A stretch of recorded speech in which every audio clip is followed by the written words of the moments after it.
Please help me to reach 7,000 subscribers. The ballroom glittered with crystal chandeliers, champagne flutes, soft violin strings, and New York's most powerful business figures laughing over money, politics, and influence. Emily Carter stood near the glass railing overlooking the dance floor. A calm smile on her face, the kind she had perfected over years of being the wife of Daniel Carter, one of Manhattan's most ambitious tech CEOs.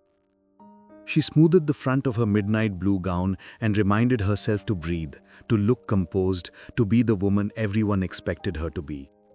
She had attended these events with Daniel countless times before: product launches, investor dinners, charity auctions.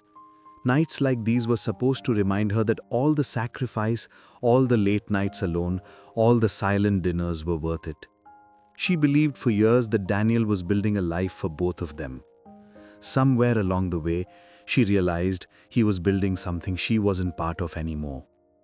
The crowd applauded as Daniel finished his speech on stage, smiling his polished, charismatic smile, the one that could charm investors out of millions and convince journalists the company was unstoppable. Emily clapped with the crowd, the same practiced applause she had offered 100 times. She believed in him once more fiercely than anyone else ever would. But tonight felt different. Something had shifted months ago, and her heart had been waiting, bracing, sensing a truth she didn't want to face. As the host announced the start of the live auction and the lights softened to a warm gold, Daniel stepped off the stage and disappeared into a sea of people congratulating him. Emily waited, expecting him to reach for her hand the way he used to. But another moment passed, and another, and she remained standing alone. She reminded herself not to overthink. He was networking, he was busy, he was always busy. She turned toward the dessert tables, thinking maybe a glass of champagne would calm the heaviness in her chest. But halfway there she stopped. The room seemed to blur, sounds fading into a muffled hum. Her eyes locked onto a scene at the far side of the ballroom. Daniel was leaning close to Madison Hale, his new executive assistant, a woman with the perfect red dress, sharp stilettos, a diamond smile, and the kind of confidence that made heads turn. Emily had seen her around the office before, beautiful, ambitious, and clever. Enough rumors floated around their circle that Emily learned to kill them before they destroyed her sanity. She told herself Madison was just another young professional admiring a powerful mentor, that Daniel wouldn't break their marriage, not publicly, not arrogantly, not like this. But the moment shattered when Madison laughed, touched Daniel's chest, and Daniel leaned forward with a look Emily recognized too well. The look of a man seducing, the look of a man who had forgotten who was watching. And then, in front of investors, reporters, friends and strangers, Daniel kissed Madison. It was not a drunken mistake. It was not a peck stolen in a shadowed hallway. It was slow, confident, deliberate. The kind of kiss a man shared with someone he had been waiting all night to touch. His hand rested on Madison's lower back, pulling her into him as if they were alone in the room. Emily's body got cold. Her heartbeat thundered in her ears. Her fingers curled against her clutch, knuckles whitening. First came the silence in her mind. Then came the whispers. Oh my God, is that his wife standing right there? Does she see them? How humiliating, poor woman. I heard they've been having problems. Maybe she knew. Maybe this is why she looks so calm. Maybe she expected it. She had never felt so visible, so deeply, painfully naked in a room fully dressed. Madison pulled away slowly, biting her red lip like a woman proud of being chosen. Daniel grinned, unashamed, and only now did he notice Emily frozen across the room. His expression flickered, surprise, annoyance, the faintest edge of guilt, before it hardened back into that politician smile he used on everyone. He didn't rush to her, he didn't defend her, he didn't correct a single person watching. Emily turned away before the tears came. She refused to let strangers see her break. If she was going to fall apart, it would not be under ballroom chandeliers. She walked slowly toward a quiet hallway, heels clicking against the marble, posture straight as steel though her bones felt like glass about to collapse. A server stepped aside respectfully, eyes soft with pity. Emily hated that look more than the whispers. She had never wanted sympathy. She wanted loyalty. She wanted her marriage. She wanted the man she sacrificed years for to look at her like she was still worth fighting for. She reached a side corridor where the music faded into distant echoes and finally let out a breath she didn't realize she had been holding. The tears were clawing to escape, but she swallowed them back. She leaned against the wall, fingers trembling, hearing snippets of distant laughter beyond the corridor. She remembered their first charity gala when she was 24, wearing a borrowed dress, nervous but excited, and Daniel had held her hand all night whispering promises about the empire they would build together. He once looked at her like she was the dream. When did that stop? When did she become furniture in his world instead of a partner in his life? A woman exiting the restroom spotted her and paused. "Emily, sweetie, are you all right?" Emily lifted her chin with the grace she still had left. "I am fine, just needed a moment."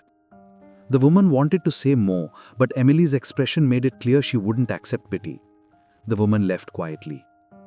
Emily stood alone again. The quiet hurt more than the spectacle, because in that silence the truth settled with undeniable clarity. She had been replaced long before tonight. She had stayed long after she stopped being cherished. And she had been humiliated not by accident, but by a man who didn't respect her enough to hide the betrayal. She closed her eyes, breath shaking through her chest. She wanted to scream, to cry, to demand answers and dignity and the years she wasted. But instead, she did the one thing she had always done. She held herself together. She wiped the mist forming in her eyes and stood straight. She was not going to fall apart where Daniel could see her.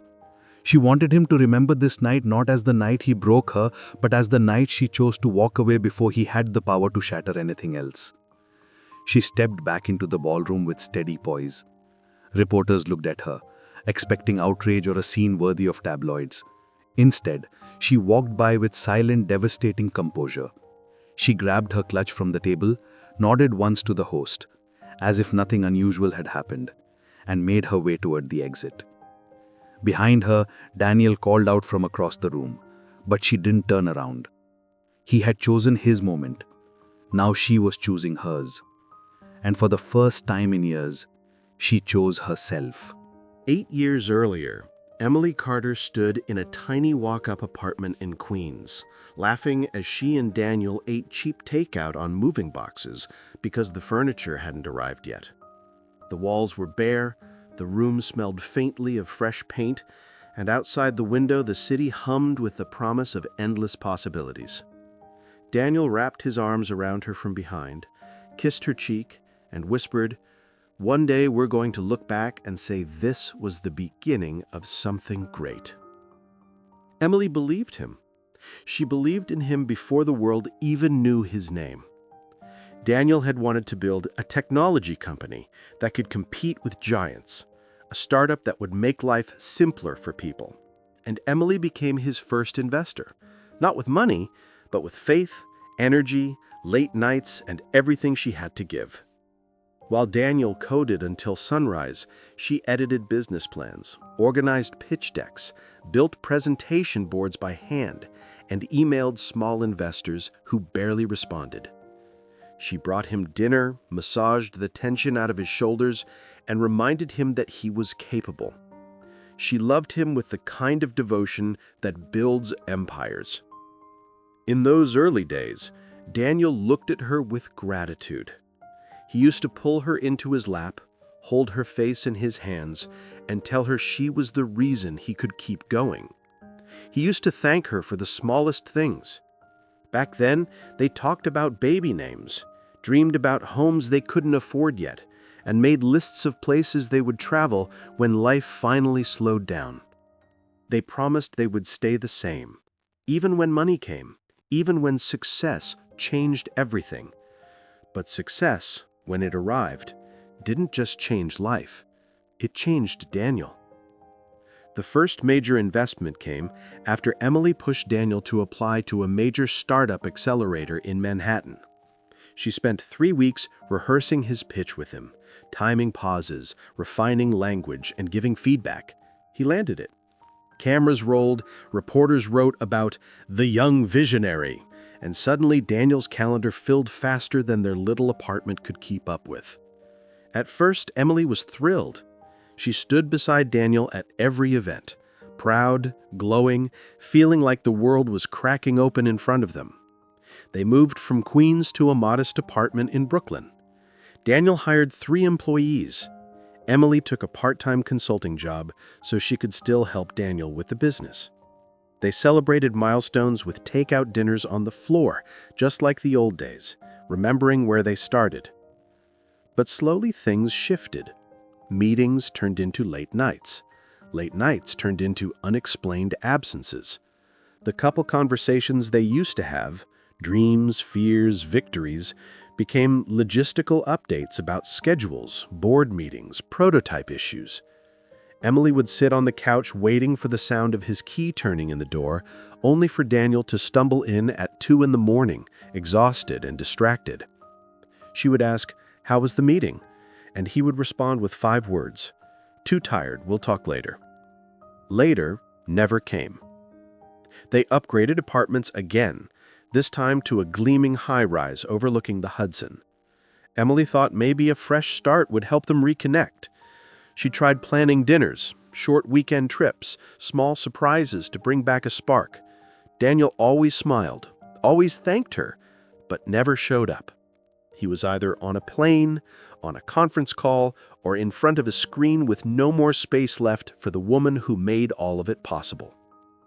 Family noticed the change before she did. Her sister asked, "Are you okay?" Emily brushed it aside, saying Daniel was just busy. Her mother worried she was losing herself, trying to hold together something that was no longer balanced. But Emily couldn't accept that. She told herself marriage had seasons. She told herself successful men were under pressure. She told herself love meant patience. She just didn't realize she was the only one still being patient.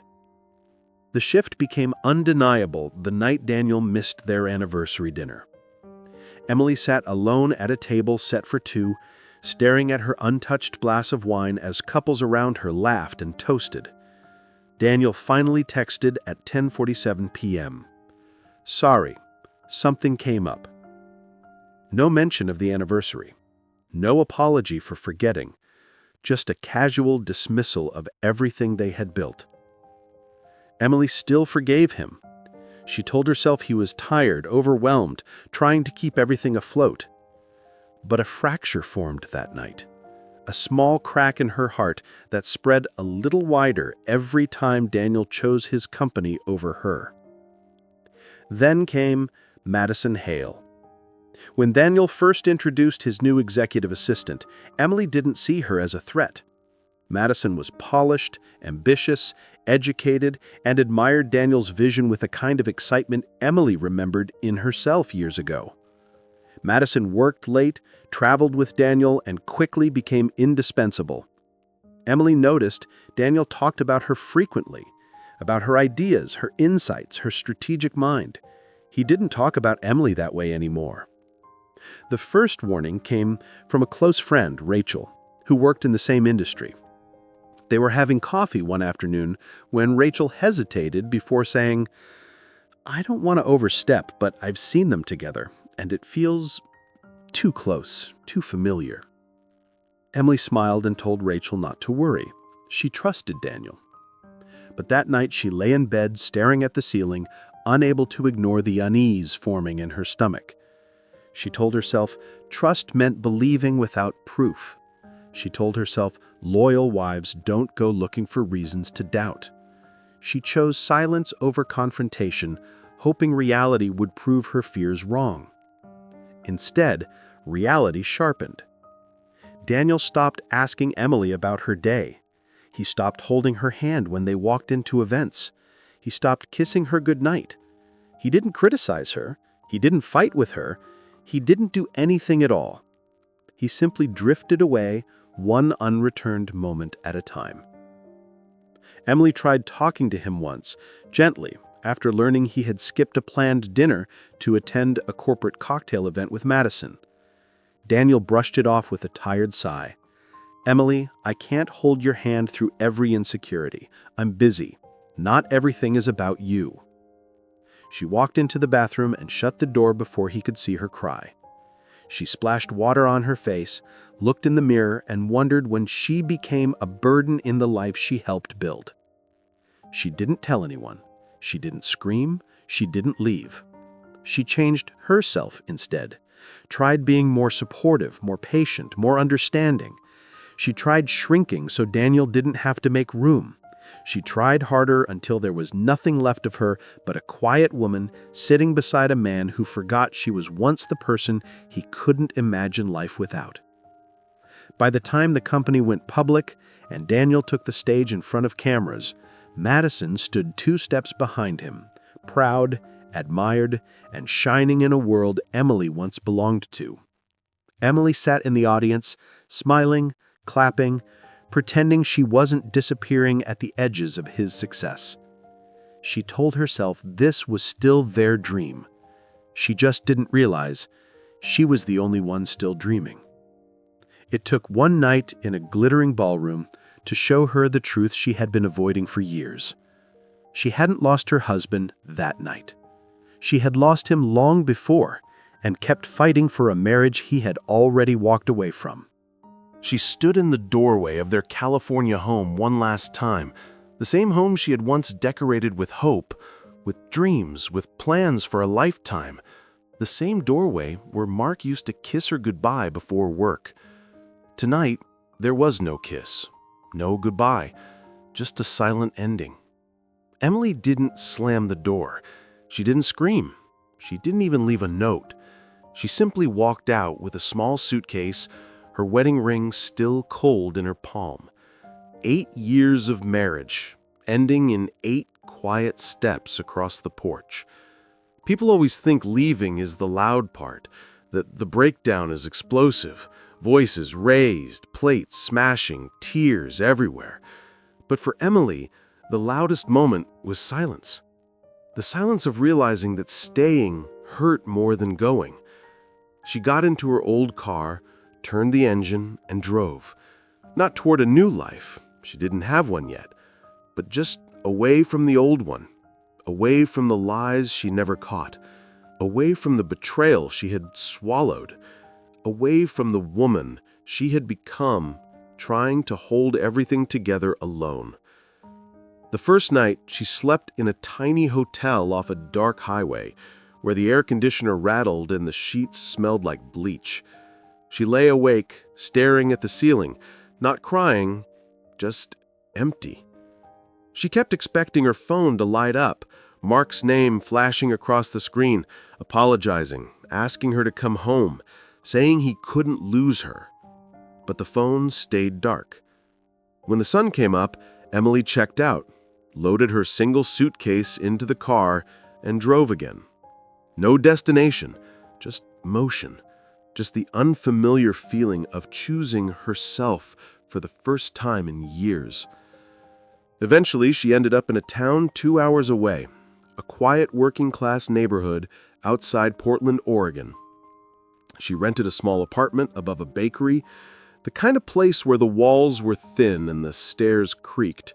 It wasn't much, but it was hers alone. Her first morning there, the bakery owner, an elderly woman named Mrs. Cooper, offered her a free cinnamon roll for someone who looks like they need a second chance. Emily smiled, not the polite smile she had worn so mechanically in her old life, but a small, real one. She didn't realize until then how long it had been since she had felt anything genuine. With no job, no emotional footing, and no real plan, she began rebuilding from nothing. She applied for local administrative work, sent out resumes, tried to remember who she had been before the marriage had consumed her. During the day, she sat at a small desk in her new apartment, writing application after application. At night, she stood by the window and thought about the woman she used to be, the one who dreamed, who laughed, who didn't measure herself against someone else's success. Rebuilding was not glamorous. It was slow, lonely, and filled with tiny victories no one saw. the first email response from a company, the first smile that didn't feel forced, the first night she slept without crying. One afternoon, she walked into a small marketing company for an interview. She had been out of the workforce for 8 years. They noticed. They questioned. But then they looked at her portfolio, her past achievements, her discipline. They offered her the job. Emily walked out of that building and sat in her car for 10 full minutes before starting the engine.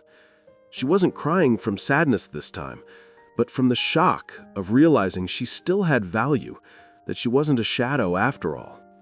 She celebrated alone that night with cheap takeout and a cupcake from Mrs. Cooper's bakery. No one toasted with her. No one told her they were proud. But for the first time in a long time, Emily was proud of herself. Slowly, she started noticing something else. When Mark had betrayed her, she had lost her marriage, but leaving had given her back her identity. Now the days weren't about surviving the fallout of someone else's choices. They were about discovering her own. She began decorating her little apartment with thrift store finds. A small plant here, a framed quote there. Nothing expensive, nothing showy, but each item was a reminder, I am building again. Meanwhile, in their old California neighborhood, people were still whispering, I can't believe Emily vanished like that. Did she leave after the scandal? Did Mark force her out? But she didn't hear any of it.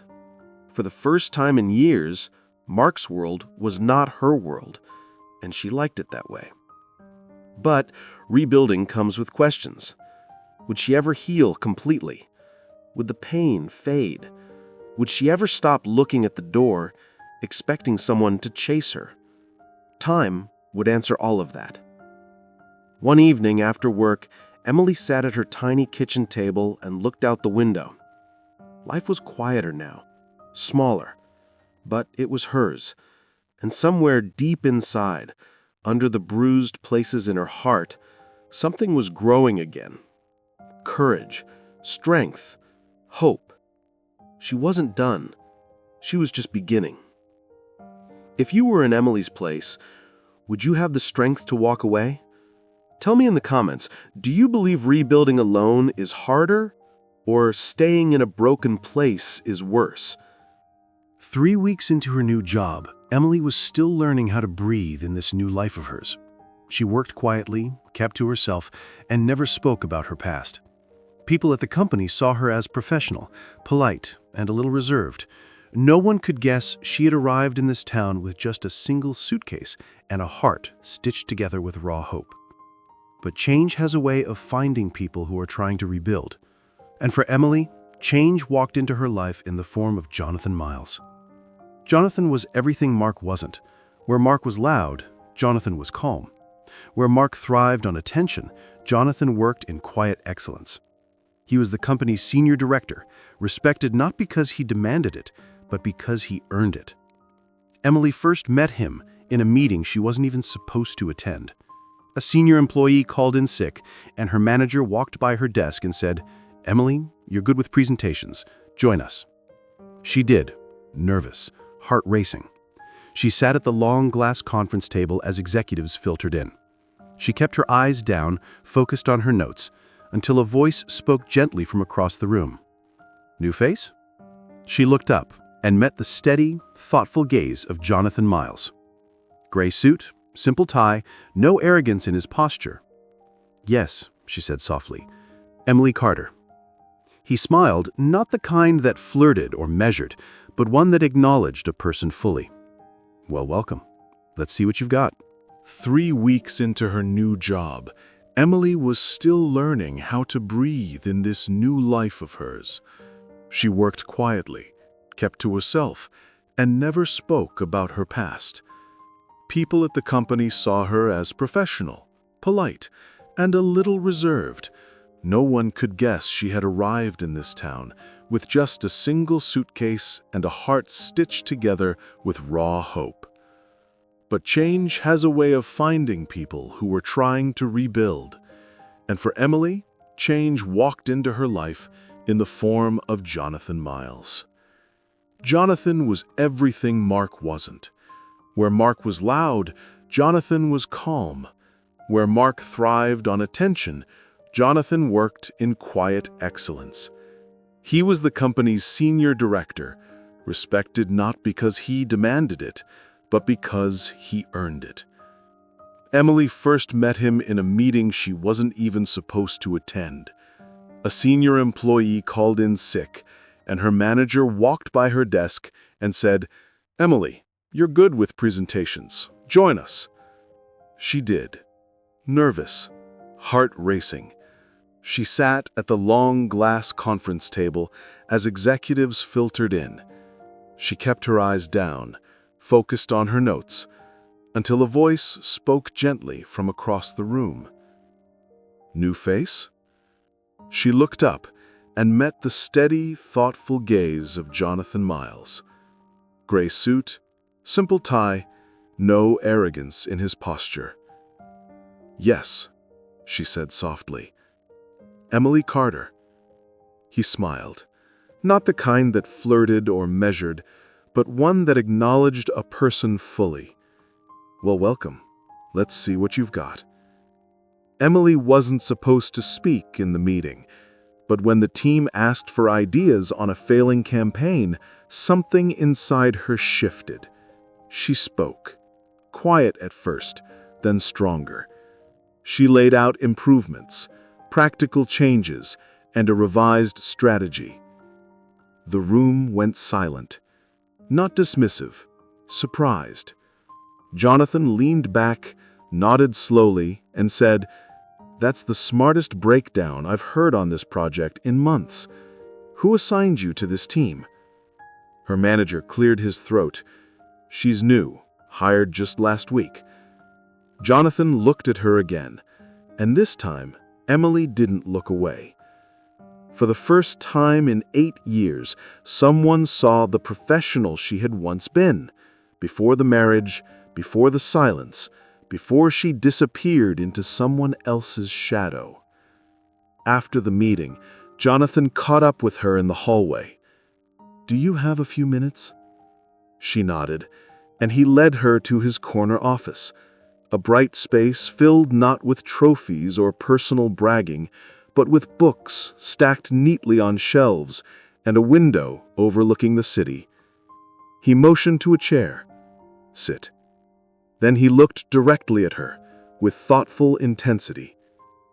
"You're far too talented to be working entry level. What happened?"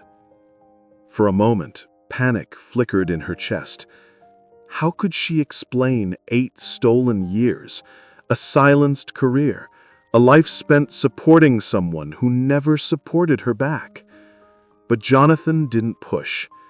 He held up a hand and said gently, "You don't have to answer. I just want you to know, I see potential, and if you ever want guidance, I'm willing to mentor you." No man had spoken to her with that kind of respect in years, not as someone's wife, not as someone standing in the background, but as a professional, as a force, as a mind worth investing in. She swallowed, emotions tightening her voice. "Thank you. I haven't heard something like that in a long time." He nodded, as if he understood more than she said. That day was the beginning. Over the next few weeks, Jonathan became a constant presence in her work life. He never hovered, never lectured, never talked down.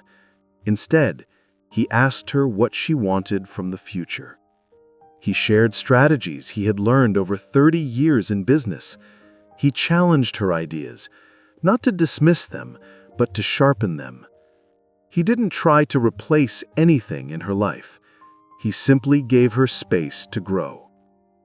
One evening, while reviewing a pitch late in the office, he paused and said, "You know, sometimes in life we end up breaking before we realize we were meant to rebuild stronger." The words stayed with her long after she went home. Jonathan didn't know the details, but he could sense the weight she carried. The difference was, he didn't try to fix her. He just believed she could fix herself. And quietly, she started to believe it, too. Emily's confidence began to return. Her posture changed. Her voice gained strength. She stopped shrinking into her chair and started claiming her space at the table. One afternoon, she received an email from Jonathan. "Canceled our 3 p.m. meeting. Instead, I want you to lead tomorrow's presentation. You're ready. Trust yourself." Her hands shook as she read it. Not from fear, but from the overwhelming realization that someone believed she could lead again. She spent the night preparing, not in anxiety, but in focus. She wasn't the Emily who had walked out of her marriage 3 months ago, broken, exhausted, unsure. She was becoming something else, someone else. Someone who didn't just survive, she evolved. When she delivered the presentation the next day, executives listened, really listened. And afterwards, her manager pulled her aside, eyes wide. "Jonathan was right about you." Yet Emily's deepest victory that day wasn't applause. It was the quiet message she sent to herself. "I am back." Jonathan never asked about the life she had left behind. He didn't need to. Instead, he showed her the world she could step into next. A world where she wasn't someone's supporting character. She was the main character, with her own story, her own direction, her own power.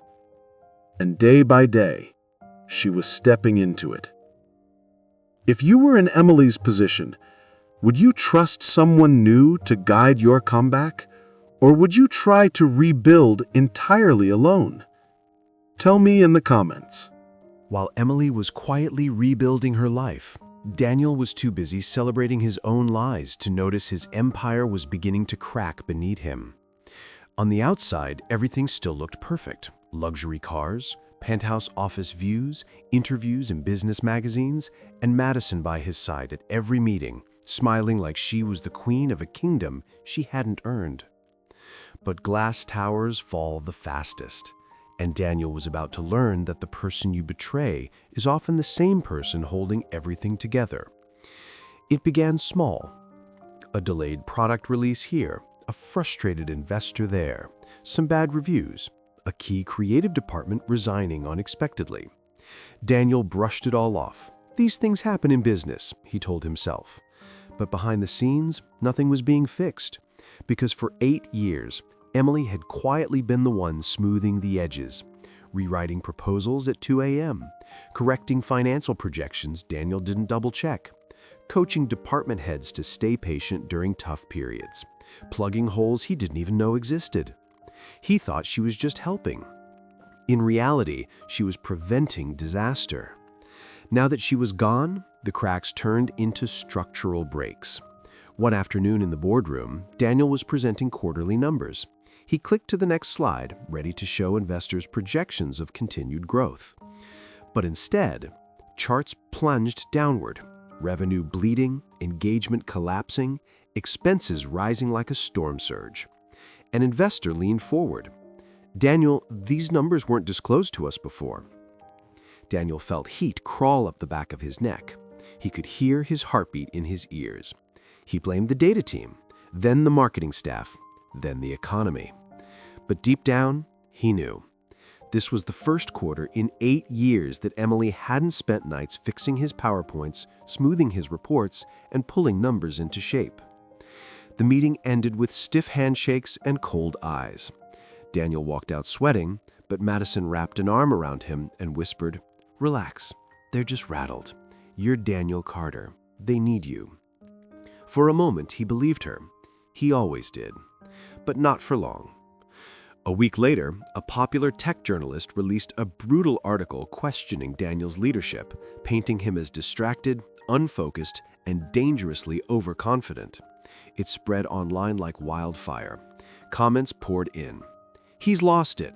Seems like another CEO who got lazy after success. Company's going downhill." Daniel threw his phone across the room, smashing it against the wall. He stood there breathing hard, fists clenched. Madison walked in and stared at him with irritation instead of support. "Seriously? Grow up. The press doesn't matter. Just get ahead of it." Emily never talked to him like that. She never yelled, never belittled. She stepped in, moved fast, and solved problems with him, not above him. But Daniel brushed the thought away. He poured himself another drink. Over the next month, the company bled talent. Senior employees resigned, clients pulled out, deadlines were missed. And instead of facing the crisis with maturity, Daniel turned inward, defensive and temperamental. Meetings became arguments, decisions became emotional, and slowly, people stopped following him.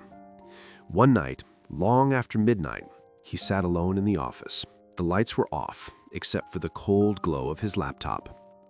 He stared at a spreadsheet full of red numbers. His whiskey glass sat half empty next to him. His tie was loose, his eyes tired. And for the first time, he whispered out loud what he had been avoiding. "I can't fix this."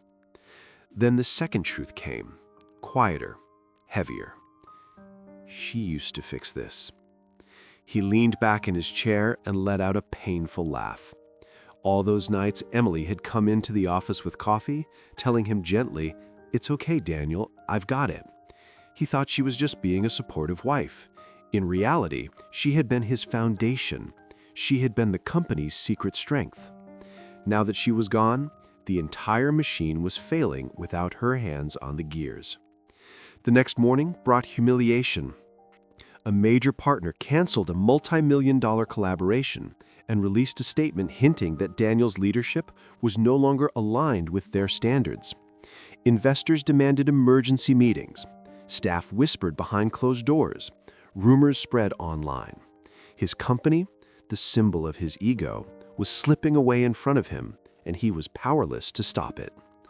Instead of fighting harder, Madison decided to protect herself. She started taking private meetings with competitors. She flirted with investors behind Daniel's back. She positioned herself like someone preparing to jump off a sinking ship. Then on a Thursday morning, she walked into his office and said flatly, "I'm done. I'm taking a better offer. Don't make this emotional." Daniel stared at her, stunned. "After everything," but she cut him off. "Life is business, Daniel. I don't stay where the floor is collapsing." She left with 2 boxes of her things and didn't look back. Daniel didn't chase her. He didn't shout. He just sank into his chair, his chest feeling hollow and airless. He had thrown away the woman who believed in him for someone who believed only in herself. That night, he went home to a silent penthouse, dark, empty, echoing. He sat at the dining table alone. Earlier in the evening, he had opened the kitchen cabinet and accidentally found a coffee mug Emily used every morning. White ceramic, a little chipped on the side. She had once told him she never replaced it because some things are allowed to have flaws. He held the mug, and something in him broke. He remembered Emily laughing in the kitchen. Emily bringing him food he forgot to eat. Emily whispering that she believed in him when no one else did. And he put his head in his hands and finally cried. Not because Madison left, not because investors were angry, but because for the first time, he understood what he had truly lost. Not a wife, not a partner, but the person who made him better than he actually was. If you saw someone breaking down after realizing what they destroyed with their own choices, would you feel sympathy or say they deserved the fall?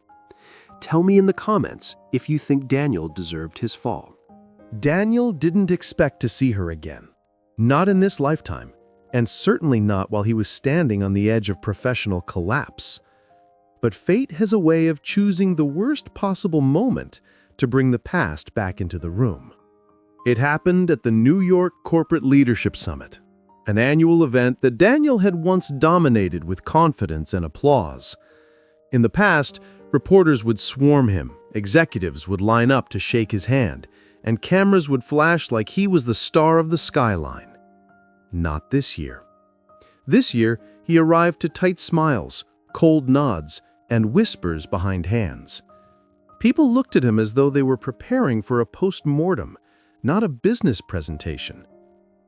He straightened his suit, forced his shoulders back, and tried to remember the man he used to be, the man Emily once believed in. As he walked toward the ballroom, he overheard two executives murmuring outside the doors. "I heard Jonathan Miles is bringing his new partner this year. She's brilliant. Apparently she rescued one of his failing campaigns from the ashes. And rumor is, she's going to be leading the main strategy segment today." Daniel froze. Jonathan Miles? One of the industry's sharpest leaders? Who was impressive enough to stand beside him? The doors opened.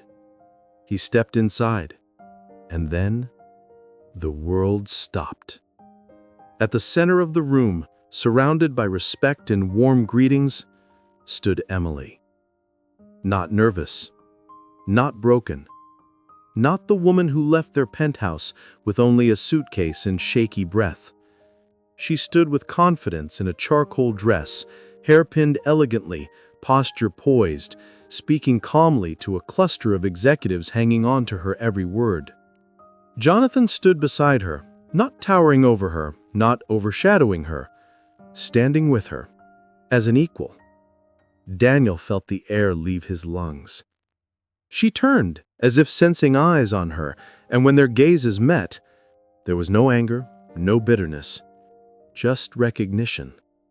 He was the one who looked away first. Jonathan noticed the shift and glanced at Daniel, a brief flicker of understanding passing through his eyes. Then he leaned in and said something quietly to Emily. She nodded gently, and then she walked toward Daniel. Each step felt louder than the ballroom music. He tried to prepare, to form an apology in his mind, to think of something, anything that could make this moment hurt less. But when she stopped in front of him, all he could whisper was, "Emily." She offered a small, polite smile, nothing more. "Hello, Daniel." Her voice no longer trembled. She no longer waited for approval or attention. She was centered, composed, powerful. He swallowed, emotions tightening his throat. You look good." She nodded. "I am good." That simple sentence hit harder than any accusation could have. She was good. Without him. After him. Beyond him. Jonathan approached, extending a hand. "Daniel, good to see you." And Daniel realized something that stung deeply. Jonathan didn't need to introduce Emily. Everyone here already knew who she was. The room's attention turned as the event host called for the opening speakers. The lights dimmed, and Jonathan and Emily walked onto the stage together.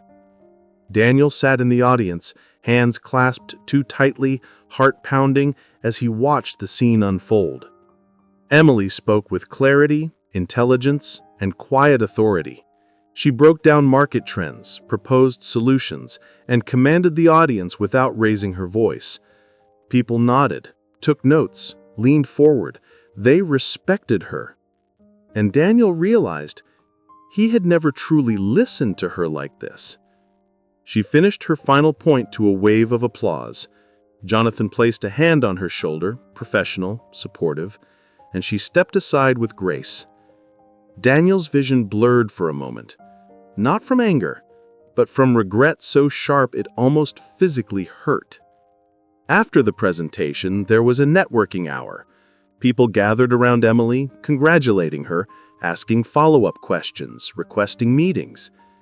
Daniel stayed back, watching the woman he once tried to contain step into the world she always deserved. Eventually, she noticed him still standing alone and approached. "Do you want to talk?" she asked gently. He nodded, unable to form a coherent sentence. They stepped onto a quiet balcony overlooking the city. The night air was crisp, the city lights like 1,000 blinking truths reflected in the windows. Daniel finally spoke.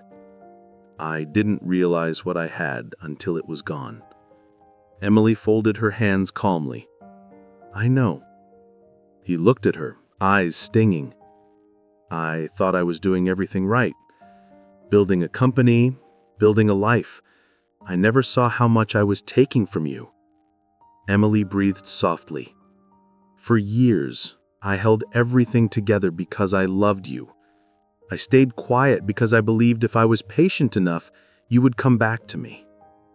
Her eyes glimmered, not with bitterness, but acceptance. One day, I realized the only person I was abandoning was myself. Daniel's voice cracked. I'm sorry. I am so sorry, Emily. For a moment, the world was silent. He hoped, irrationally, desperately, that she might say she still needed him. But she didn't. She simply placed a hand over her heart and spoke with gentle finality. I don't hate you. I just learned to love myself more. Daniel looked away, jaw tight, breath uneven. She had released him long before this conversation. He was only now arriving at a truth she had already walked past. Emily moved toward the door, pausing just long enough to finish with the kindest grace he didn't deserve. I hope you rebuild, but this time, without destroying yourself or someone else in the process. She walked back into the ballroom, where people waited for her, respected her, saw her. Daniel remained on the balcony, shoulders shaking, wiping tears he never imagined he would shed, not for losing the spotlight, but for losing the woman who once believed he could shine. If life ever brought you face to face with the person you lost through your own mistakes, would you ask for forgiveness or accept that you already used your chance? Tell me in the comments. Forgive or move on? And if this story touched you, remember this final truth. Sometimes life removes people not to hurt us, but to clear the path for the version of ourselves we were always meant to become. Emily didn't leave the summit feeling triumphant. She didn't need to. Her victory wasn't in seeing Daniel break. It wasn't in the applause or the whispers of admiration that followed her through the ballroom. Her victory was internal, quiet, steady, and deeply hers. It was the peace that comes when a heart finally stops bleeding. Over the next few weeks, life moved forward in a new rhythm. Her days were full, not of proving herself to anyone, but of building a future she finally felt she belonged to. She worked on campaigns with Jonathan, led strategy meetings, and saw her ideas come alive in real-world projects. She had space to grow, space to use her voice, space to exist without apology. For the first time in many years, she was building a life for herself, not as someone's wife, not as a footnote in someone else's story, but as the author of her own tale. One afternoon, Jonathan stopped by her office holding 2 tickets. Charity gala, he said with a smile. I'm sponsoring a children's arts foundation in Harlem. I'd like you to come with me. Emily accepted, not because she needed an evening out, but because she enjoyed the company of someone who didn't require her to shrink so they could stand taller. She attended the gala in a soft emerald dress, nothing flashy, just elegant and effortlessly her. The room greeted her warmly. People knew her now, not because of who she once married, but because of who she had become. During the evening, Jonathan leaned closer and said softly, I'm proud of you. She smiled, not shyly, but with grounded appreciation. Thank you. I'm finally proud of me too. Their connection was slow, deep, respectful, built not on need, but on mutual strength. Jonathan never tried to repair her. He simply supported her as she repaired herself. That night, Emily stepped outside onto a terrace for a moment of fresh air. New York glittered below, restless, alive, endless. She took a breath and realized she no longer felt like she was surviving the city. She was living in it. Meanwhile, across town, in his dark penthouse, Daniel sat alone. His company was still struggling, but not beyond saving. He could still turn it around if he learned to become someone he had never been before. Accountable, humble, self-aware. But healing is something no one can do for you. And on that lonely night, he finally understood the difference between having everything and appreciating nothing. His window looked out over the same city Emily was standing in, but their worlds were no longer the same. She didn't hate him. In truth, she no longer felt anything powerful enough to control her. That was her freedom. The next morning, Emily woke up early and poured herself coffee in her little Brooklyn apartment, not because it was all she had, but because it was hers. She wasn't chased by pain anymore. She wasn't waiting for apologies. She wasn't waiting to be chosen. She had chosen herself. Months passed. Emily's work flourished. She appeared in business podcasts, panels, and industry features. People called her the strategist with quiet fire. One interviewer asked gently, "How did you find the strength to rebuild after losing so much?" Emily smiled and answered with a truth that had taken a long time to earn. Sometimes, life breaks you to show you what you were meant to become. Healing is not about going back. Healing is about growing forward. She didn't mention Daniel. She didn't need to. Her story wasn't about him anymore. But Daniel's final chapter was his own to face. One evening, he drafted an email to her. Not begging, not accusing, just honest. "Emily, I know I don't deserve a response. I just want you to know I'm learning to rebuild without expecting someone else to carry the weight. Thank you for the years when you carried more than I realized." He didn't send it. Sometimes closure is acknowledging the truth inside ourselves, and that was enough. Emily didn't need to hear it to move forward. She had already done her healing in the dark, long before the world noticed her light. As autumn rolled into winter, Jonathan invited her to another event, a small dinner with creative leaders and entrepreneurs. She attended, laughed, shared ideas, and later walked home through the crisp night air, coat wrapped around her shoulders, boots clicking along the quiet street. For the first time in years, her future didn't scare her. It excited her. She had earned that peace. She had fought for it. And she had become someone she could finally recognize again. Near the end of the year, she took a trip alone, a weekend in Vermont. One morning, she sat beside a lake, steam rising from her coffee, trees reflecting like watercolor in the water. She whispered to herself, not as a prayer, but as a promise.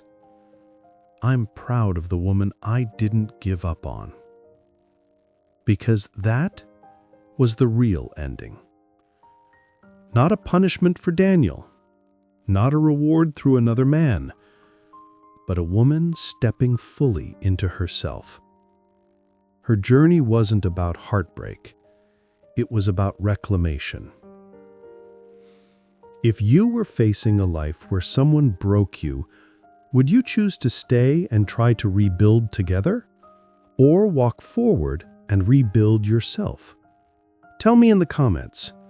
Forgive or move on? And if this story touched you, remember this final truth.